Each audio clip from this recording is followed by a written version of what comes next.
माए माकी को बोलती है प्लीज डिस्ट्रॉय एवरीथिंग, क्योंकि गोयो सील हो चुका है। माए माकी को किस करती है। मैगो भी बोलता है अगर मैं मर जाऊं तो इतादोरी को मार देना, इसलिए तुम एक फेलियर हो। माकी बोलती है कि जेनिक लैंड के हेड ने बोला कि मैं एंटर कर सकती हूँ। अटैक से उसको तोड़ देती है, लेकिन वो ब्लेड अपना सी होता है वापस से। वहां का काम तमाम करके मैं पांडा का ढूंढ के कलिंग गेम्स में एंटर कर जाऊंगी। Chapter 140 and 149 Maki versus Ogi Zenin, उसका फादर।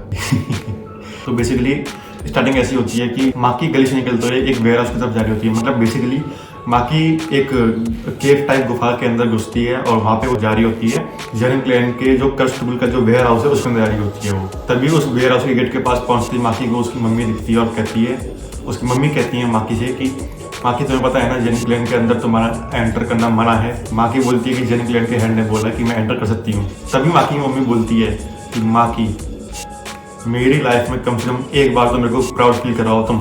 माकी उसको अनसुना करके माकी वेयर हाउस का गेट खोलती है और एंटर करती है और तभी उसको दिखता है कि उसके फादर वहाँ बैठे हुए हैं और उसके फादर के पीछे उसकी बहन यानी कि माए पड़ी हुई है, लेकिन जिसको उसके फादर ने बहुत बुरा वाला पीटा होता है।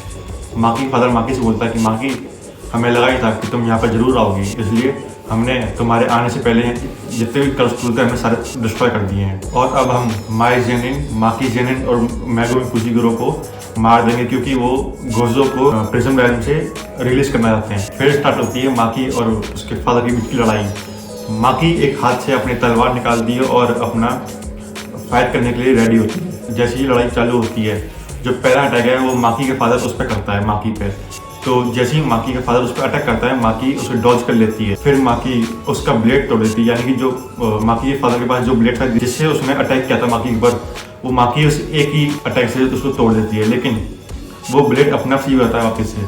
फिर माकी के फादर माकी से बोलता है कि तुम्हें क्या लगा कि तुमने मेरा ब्लेड तोड़ दिया है तो तुम मेरे को मार दोगी, लेकिन ये गलत सोचा तुमने, इसलिए तुम एक फेलियर हो। फिर माकी और माई का फादर उन दोनों को घसीटते हुए एक रूम में ले आता है और उनको वहाँ पे नीचे फेंक देता है वो, और बोलता है कि मैं जेनिन क्लैन का हेड सिर्फ तुम दोनों की वजह से नहीं बन पाया। जिस रूम के अंदर माकी और माई को फेंका जाता है वो रूम बेसिकली एक ट्रेनिंग रूम या फिर एज अ पनिशमेंट रूम की तरह यूज़ किया जाता है। उस रूम के अंदर ग्रेड 2 या फिर ग्रेड 2 से नीचे वाले जो कर्सेस होते हैं उनको उसके अंदर कैद करके रखा जाता है। अभी जब उन दोनों को नीचे फेंक दिया गया है माकी और माई को, तो वो जो कर्सेस हैं जो उस रूम के अंदर कर्सेस बैठे हुए हैं वो माकी और माई पे इसलिए अटैक नहीं कर रहे हैं क्योंकि वहाँ पे जो ओजी खड़ा है, मतलब जो माकी और माई का फादर है, उनको उसे डर लगा हुआ है, इसलिए अभी वो उन पर अटैक नहीं कर रहे हैं। जैसे ही वो फादर वहाँ से गेट बंद करके चले जाएगा वो सारे कर्सेस माकी और माई पे अटैक करने लग जाएंगे।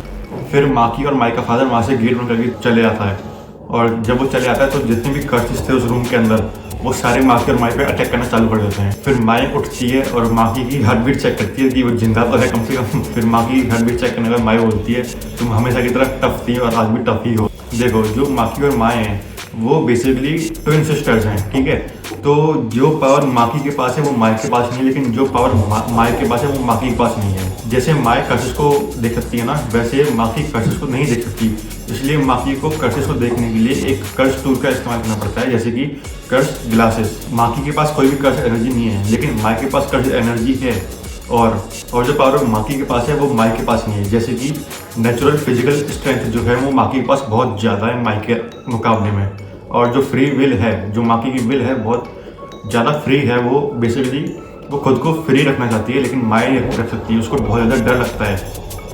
तो ये पावर जो माकी के पास है वो माई के पास नहीं है, और जो माई के पास है वो माकी के पास नहीं है। तो जब सारे कर्सेस माकी और माई पर अटैक करने वाले होते हैं ना, तो माई माकी को किस करती है। वो बेसिकली फ्यूज टाइप हो जाते हैं, लेकिन वो फ्यूज नहीं होते हैं फिजिकली, वो सिर्फ मेंटली, पावर वाइज और साइकोलॉजिकली फ्यूज हो जाते हैं।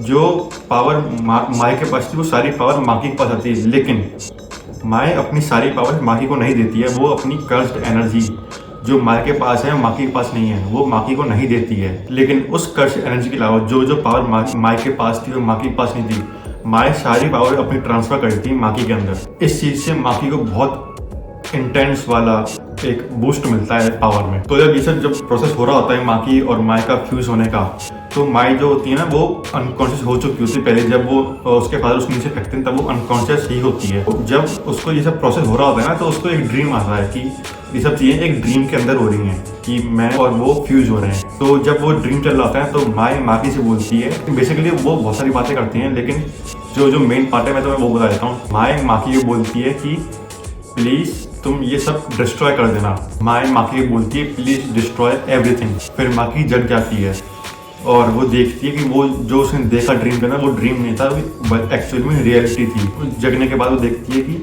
माई एक्चुअली में मर चुकी है। और ये देखने के बाद माई को बहुत ज़्यादा रेज आ जाता है और वहाँ पे उस रूम के अंदर जितने भी कर्सेस थे वो सारे एक झटके में मार देती है, एक सेकंड के अंदर। वो जो बाहर उसका फादर जा चुका होता है उसको ये सब रियलाइज होता है, उसको ये सब एकदम से वो सेंस करता है कि जितने भी कर्सेस थे उस रूम के अंदर वो सारे जा चुके हैं एक सेकंड के अंदर।